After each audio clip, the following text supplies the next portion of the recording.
Se ríe. Margarita Stolbizer, ¿cómo le va? ¿Qué tal? Buenas tardes, Paulino. Gracias por esta Gracias diferencia. por la invitación. La pregunta del millón. ¿Juega este capítulo o toda su mirada está en un proyecto vinculado al 2023? No hay proyecto 2023 sin 2021. Me parece que lo importante es empezar a discutir ahora. La decisión nuestra como partido político, como partido GEN, es que no nos resulte indiferente cómo se construye el proyecto al 2023. Por eso queremos jugar ahora para incidir en esa construcción de una alternativa. ¿Y en ese contexto se siente cerca, en acuerdo a, va a apoyar a alguien?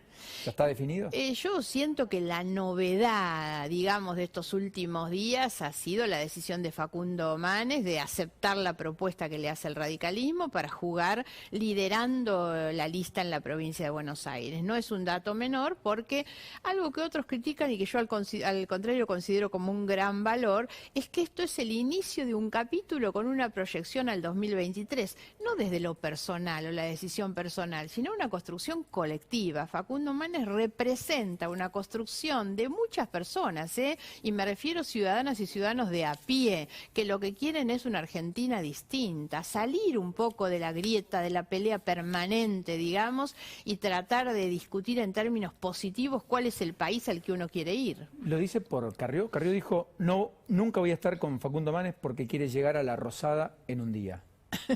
No, me parece que se utilizan ese tipo de cosas para poner títulos y no es bueno. Me parece que hay que colaborar. ¿No ve algún liderazgo mesiánico en Manes, digamos, como piensa Carrió en algún No, de ninguna manera, al contrario. Me parece justamente Manes representa hoy un colectivo, pero el colectivo que está incluso afuera de los partidos políticos, ciudadanas y ciudadanos de a pie, puede representar que quieren que se una siente Argentina excluido, distinta. Estoy convencida de eso. Además, Manes hace un gran aporte no solo al radicalismo, que desde luego se potencia en la discusión de la coalición, hace un gran aporte a la coalición de Cambiemos, pero hace un gran aporte al debate de la Argentina, porque los demás en la competencia también van a estar obligados a subir el nivel, digamos, del debate, de los liderazgos, de las candidaturas. Manes eleva el nivel y eso necesita la Argentina, salir de la mediocridad, del reproche, del mirar hacia atrás, ¿no? Yo creo que Manes representa eso. A mí me parece que es un salto de calidad, insisto, no solo para él ni para el partido al que él pertenece, sino para la política en general. Mucho se dice que se mira mucho con el espejo retrovisor y poco con el parabrisas o por el parabrisas. ¿Te siente que la Argentina tiene una mirada más retrospectiva que proyectiva? Permanente. La mirada retrospectiva es la de los gobernantes que viven echando culpas al otro y sobre todo quejándose de las herencias, ¿no? Yo creo que cuando alguien asume una responsabilidad, el político que asume un liderazgo, una candidatura, lo hace sin beneficio de inventario. Me hago cargo y a partir de ahora busco resolver los problemas, no a quién le echo la culpa. La gran revolución de la Argentina será el día que un político se retire pudiendo demostrar que hizo algo mejor de lo que había recibido. Ese tiene que ser el objetivo y no justificarse por lo que no hizo pensando en la herencia. ¿Qué es lo que más la desvela por estas horas? De todos los problemas que tiene Argentina, lo que nos ocurre. Es que en realidad lo que me desvela es la falta de camino, de visión, de futuro, y por eso me he, digamos, entusiasmado mucho con esta idea de la propuesta de Facundo Manes, porque cuando uno toma los problemas en particular, y desde luego que uno tiene que poner la pobreza en la prioridad de las preocupaciones y de la agenda, eso se resuelve en la medida en que tengamos un proyecto integral. La Argentina tiene que abandonar esa idea de que si reparte programas sociales resuelve la pobreza. Ya está visto que no. Entonces hay que discutir el futuro a través de la educación, de una educación de calidad, de la inversión en la cultura, en la ciencia, en la innovación. Argentina tiene que ponerse a discutir los temas que se discuten en el mundo, el papel de la innovación para el desarrollo en un país, por ejemplo. Y bueno, creo que el gran desafío de este tiempo es eso. Me preocupa, pero al mismo tiempo es lo que más me entusiasma de este tiempo. Ojalá podamos encarar una etapa nueva para la Argentina. Da la impresión que el colectivo Padres Organizados, sin ir más lejos, de la sociedad civil, le arrebató a una parte importante de la política de la que toma decisiones la vuelta a la presencialidad. No es malo, cuando uno encuentra que la sociedad es la que va definiendo cuál es el destino que quiere de sí misma, la sociedad es la que se pone a cargo de la toma de decisiones. Claro, pero demuestra cierta miopía de la conducción y de los que lideran. Es que eso es un poco lo que decía antes, Paulino. A mí si algo me preocupa es la mediocridad del debate. Un debate el debate sobre la educación en la Argentina. Y cuando hablamos de educación, creo que lo importante es saber que lo que debemos discutir son los contenidos de la educación. Hace muchos años, primero, que la educación no forma parte de las prioridades de la agenda política. O sea, el qué estudiamos en la Exacto. escuela. Y segundo, que cuando se discute la educación, lo que se discute es la puja, los salarios, el inicio de las clases, y lo que tenemos que cambiar fundamentalmente son los contenidos de una educación que en la Argentina atrasa muchísimos años. El mundo está discutiendo cómo hacer para enfrentar este fenómeno de las máquinas reemplazando la mano de obra. Eso se hace con educación, no es paralizándose ni llorando por la pérdida de puesto de trabajo. Ayer la ministra Acuña, aquí de la Ciudad de Buenos Aires, decía un dato que a mí me impactó. 8 de cada 10 chicos del secundario, 8 de cada 10 chicos del secundario, que terminaron, ¿no es cierto?, la cursada el año pasado, no se presentaron a rendir las materias que se llevan. Sí. Además, hay un problema adicional a todo esto en la Argentina desde hace tiempo. Nosotros tenemos una tasa de abandono escolar que es altísima. Los chicos que dejan, que no rinden los exámenes, digamos, la repitencia también como fenómeno. Sin embargo, hay un dato que hay que tener en cuenta que marca claramente la desigualdad, que es que en los hogares pobres eso es mucho más grave que en aquellos hogares que están en los deciles más ricos. Entonces, me parece que también hay que ver cómo recuperar a la educación como un instrumento de igualdad, y eso tiene que ver con la calidad, con los contenidos. El debate de la pandemia fue la conectividad, por supuesto. No todos los hogares accedían de la misma manera, y los resultados los vamos a estar viendo dentro de un tiempo, cuando aquellos chicos que en un hogar tenían, en el mejor de los casos, que compartir un dispositivo entre varios hermanos, padres y demás, la diferencia, la desigualdad en que queda ese chico con relación al que tenía en su casa, el dispositivo y demás. Por eso la presencialidad no es imposible de soslayar la importancia que tiene para enfrentar esta desigualdad, porque eso es lo que le brinda a todos la misma posibilidad. ¿Qué opina de la movilización del campo el viernes?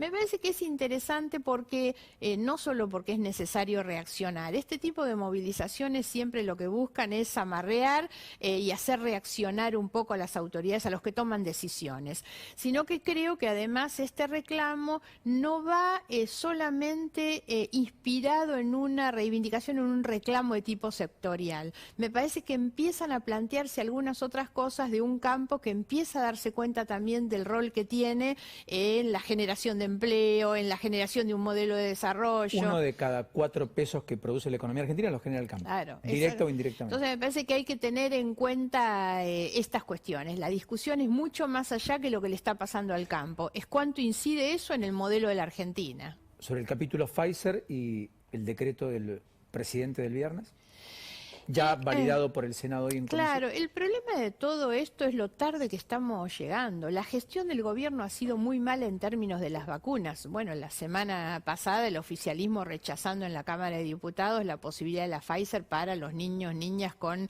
enfermedades preexistentes, ¿no? No discutiéndolo a través de una ley, claro, sino produciendo un acto jurídico como un decreto que ahora intenta validar en la Comisión Bicameral. Pero tarde con todo. El manejo de las vacunas, la gestión de las vacunas, y sin meterme en el escándalo de los vacunados de privilegio, que por supuesto es de un reproche total, de una inmoralidad total, la gestión ha sido mala. No sabemos por qué compraron a unos y no a otros, por cuánto compraron, cuándo vamos a recibir las vacunas, cuánto pagaron, por qué a este sí y al otro no.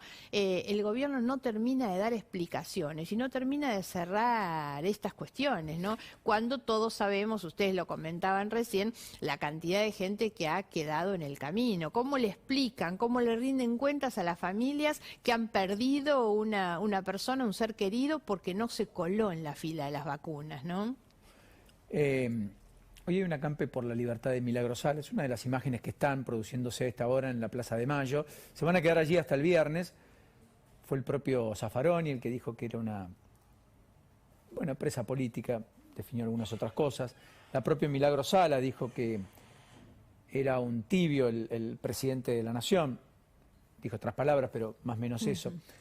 ¿Usted qué opina respecto a la cuestión o no la conoce? No, a ver, tengo una mala opinión en general de este tipo de movimientos. Recordemos sobre el fin de año hubo una marcha, si no me equivoco, que era la libertad para la Navidad de los Sí. presos políticos. Hubo una solicitada que firmaron incluso muchos funcionarios del primer nivel del gobierno. Zanini, Esto es jefe parte de los abogados del Estado. Claro, recordemos que dentro de eso, a los que le denominan los presos políticos, también está Vudú, por ejemplo. Gente que han sido condenados por la justicia por la comisión de delitos en dobles instancias recontra confirmados, y hay funcionarios del gobierno que piden por la libertad. En ese paquete, yo digo, también entran los Jaime, los José López y los Kirchner. Entonces, lamentablemente hay una degradación muy fuerte sobre cuál es el concepto de la vigencia de la justicia. Bueno, acá hay otro debate de fondo, que es una reforma que impulsa el gobierno cuando debería preocuparse por las vacunas más que por la reforma judicial, y una reforma judicial que no es para mejorarle la vida a la gente, sino para garantizar la impunidad de algunos de ellos. Respecto a lo que usted menciona, no me pasó inadvertido que mencionara a Kirchner dentro de los Jaime, los José López.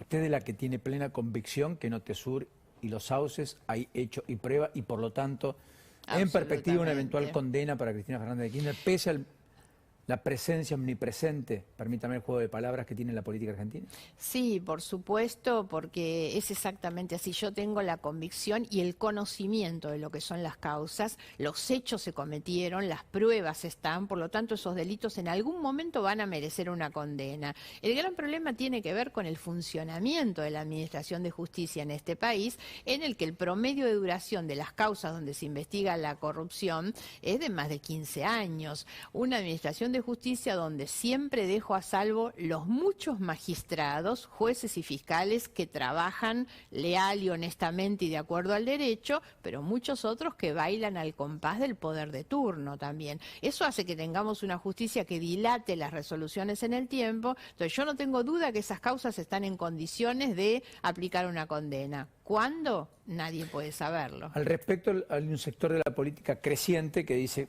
los que ostentan el poder logran perseguir a los adversarios, y cuando los adversarios se convierten en poder, logran tomar revancha y perseguir a los otros. Un poco lo que ha dicho Macri, que están bajo una persecución tras él, etcétera, como una especie de venganza. ¿Qué opina de la causa Correo y de lo que le pasa al expresidente? Sí, no, más allá de la causa Correo, que no conozco en profundidad, y la causa Correo es hoy una causa que no está en el plano de la justicia, digamos, está en la justicia comercial. Exactamente, Correcto. está en el tema de la quiebra, me refiero, no en el caso de la justicia penal. Yo tengo naturalmente un rechazo por todo lo que signifique la parcialidad, digamos, en el análisis de cómo se aplica la justicia. Entonces vemos cómo terminan funcionando como espejo cuando Cristina Fernández o Macri dicen esto es una persecución y van contra mi familia, y en realidad la justicia termina siendo buena o mala según su parecer cuando va en contra o a favor de ellos. Esto también tiene que ver con una justicia o un poder judicial que necesita reconstruir credibilidad y transparencia en su funcionamiento para evitar lo que decía antes, que es que exista una discrecionalidad. Bueno, pero la ¿no? política nombra a los jueces, ¿no? Sí, por no hay supuesto. ningún juez que no haya llegado sin el nombramiento de la política. Sí, por eso hay, digamos, hay una necesidad central de reconstruir el funcionamiento de la República, del Estado de Derecho, con independencia de los poderes. Nuestra Constitución es muy sabia y lo que tenemos que hacer realmente es cumplir con la Constitución. Tenemos a Santiago Cafiero, lo que dijo hoy sobre los jóvenes. Se lo pido al equipo de producción para una reflexión de Margarita Stolbizer, ya casi en el cierre. ¿Usted está más cerca de volver al radicalismo que otra cosa? Porque usted se fue del radicalismo. No, volver al radicalismo, no. Les decía, es muy importante poder establecer, yo tengo un muy buen nivel de diálogo, sobre todo con Maxi Abad, que es actualmente el presidente del radicalismo en la provincia de Buenos Aires. También he conversado en los últimos días con Gerardo Morales, con Alfredo Cornejo, que es el presidente del radicalismo, pero desde un lugar institucional, que es la presidencia del partido GEN. ¿Le gustaría un radical gobernador o presidente?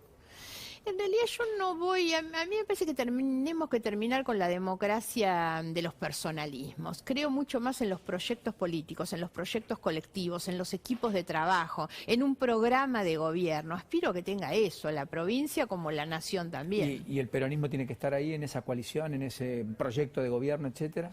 Es que hay que terminar también con esta disyuntiva del peronismo y el antiperonismo. Me parece que tenemos que poder construir consensos de otra manera. La polarización no es mala porque dos coaliciones confronten, es mala cuando no se animan a sentarse o no aceptan sentarse a conversar. El futuro de la Argentina está exigiendo que la política salga de la confrontación hacia un esquema de cooperación, por supuesto. Por eso insisto, y a mí me anima mucho una figura como la de Manes, que no lo vamos a encontrar en un discurso descalificador del adversario. Es una persona que siempre va a ofrecer una salida positiva.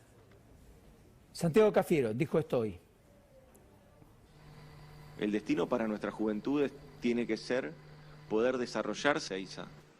El destino para nuestras juventudes tiene que ser poder desarrollarse en un país que permite y brinda todas las condiciones sociales, materiales, económicas y culturales para poder desarrollarse aquí.